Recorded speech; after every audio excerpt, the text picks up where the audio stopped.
সর্বপ্রথম যেই বাক্যটা দিয়া কলমাটা দিয়া দাওয়াত দিলেন এটা হচ্ছে লা ইলাহা মুহাম্মাদুর। এখন এই কলমা দিয়ে যখন নবীজি দাওয়াত দিলেন, সর্বপ্রথম যারা ইসলামের দিকে ঝুঁকলো তারা হলো গরিব মানুষগুলো, অসহায় মানুষগুলো। মক্কায় ধনী মানুষগুলো ইসলামের পথে প্রথমে আসলো না, প্রথমে আসলো গরিব, অসহায়, বংশ ছাড়া, দুর্বল, এইরকম মানুষগুলো, কৃতদাস, গোলাম, এই মানুষগুলো প্রথমে ইসলাম গ্রহণ করলো। ইসলাম গ্রহণ করে দলে দলে লোক যখন বাড়তে শুরু করলো, সর্বপ্রথম তারা চিন্তা করেছিল কাফেরেরা যে এইভাবে যদি মুসলমানের সংখ্যা বাড়ে তো ধমক দিলে, টিটকারি মারলে, মস্কারা করলে হয়তো সেই মুসলমান আর থাকবে না, আস্তে করে শেষ হয়ে যাবে।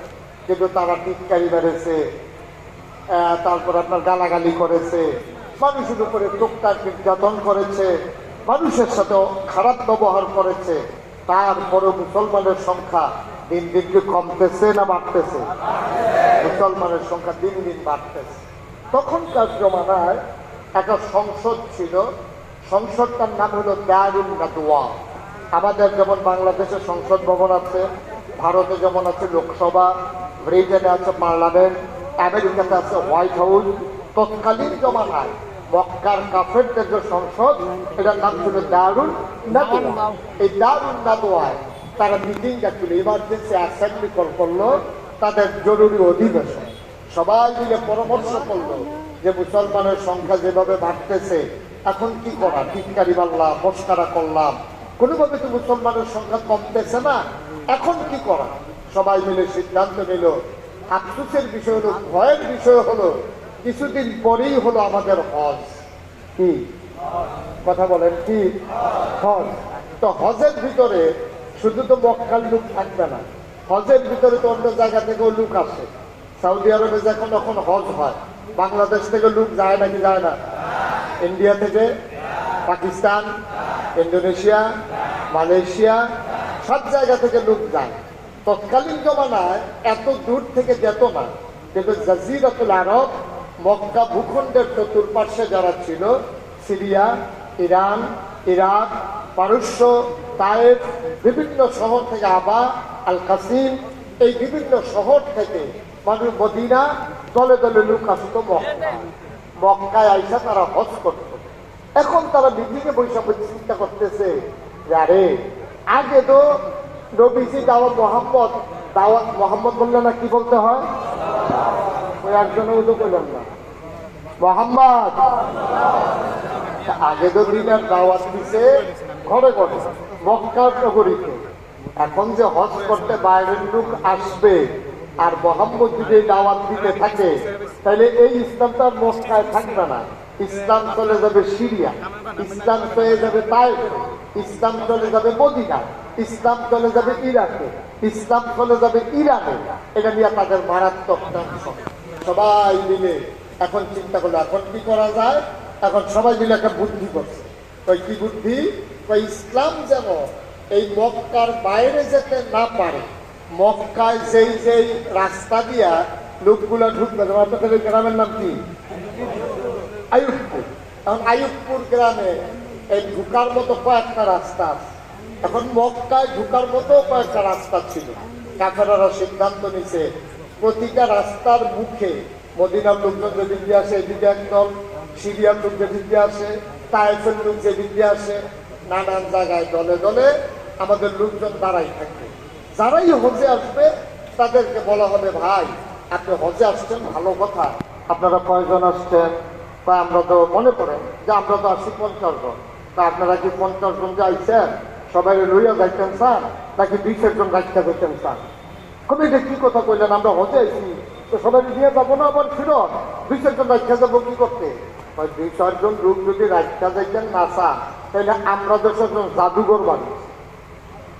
নাউজুবিল্লাহ আসতে পারেন, জোরে কর নাউজুবিল্লাহ।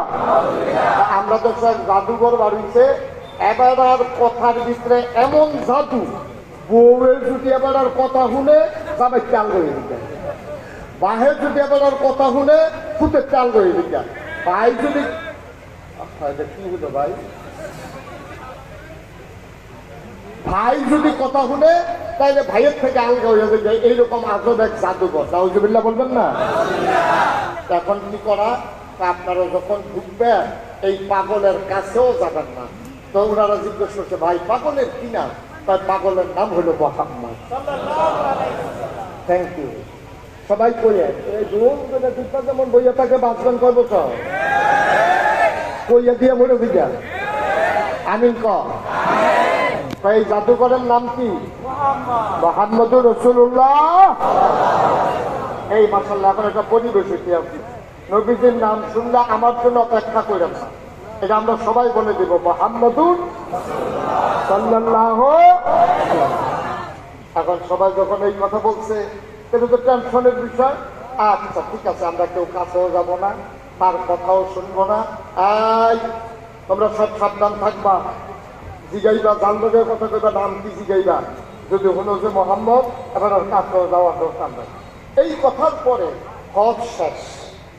হজের কাজকর্ম যখন শেষ হয়েছে, তখন একজন আরেকজনের কথা, ভাই আবার বাচ্চা আইলে না মক্কা শরীফ আইতা আইসি যখন ওই যে পাগলের কথা কইছিল, এখন তো চাইয়া যাইতাম আইসি যখন পাগলটা চাইয়া যাই, আর আইনা না, সুবহানাল্লাহ বলবেন না?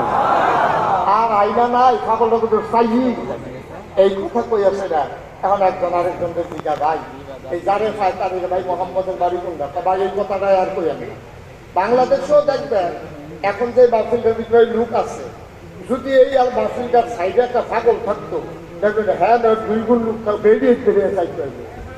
পাগল পাগল টেবিলে পাগল। আবার পাগলের কিছু সাংকেতিক চিহ্ন আছে, দেখবেন কোন পাগল কি কইলে সেতে এইটা দেখবেন। আবার এই ফলাফল জানে তো হাতারে যেটা কয়, তো হাতে একটা গালি দেয়, চিল্লান দেয়, এই জমছে আর কি খেলা।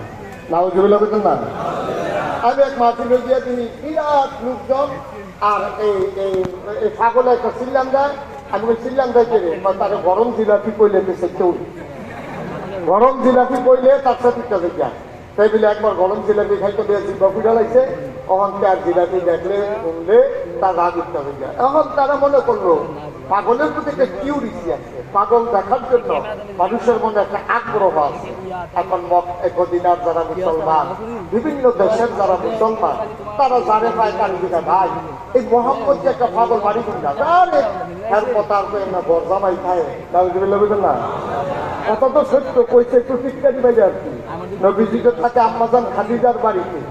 এখন সবাই ঘর দেখাই দিছে, সবাই মিল্লা পাগল দেখতে গেছে। যাওয়ার পরে দেখে যে একজন লোক ওই বাড়ি থেকে বের হয়ে আসতেছে। দেখে ভাই এই বাড়িতে নাকি একজন পাগল আছে। কয় কিরকম? কয় আমরা শুনলাম এখানে একজন পাগল আছে। তো যখন দেখছে যে লোকটা আসছে, ওনার সুন্দর দাড়ি, কি সুন্দর ওনার চোখের ভ্রু, কি সুন্দর তার চোখের পাতা, কি সুন্দর তার কপাল, কি সুন্দর তার হাসি, সুবহানাল্লাহ পায় না। তো ওনারে জিজ্ঞাসা, ভাই এই ব্যক্তিরা পাগল আছে? কয় কোন বাড়িতে? কয় এই বাড়িতে। পাগলের নাম কি? কয় মোহাম্মদ। কয় আমিও তো। সুবহানাল্লাহ বলবেন না? পাগলের কি নাম? কয় মোহাম্মদ। আমিও তো মোহাম্মদ।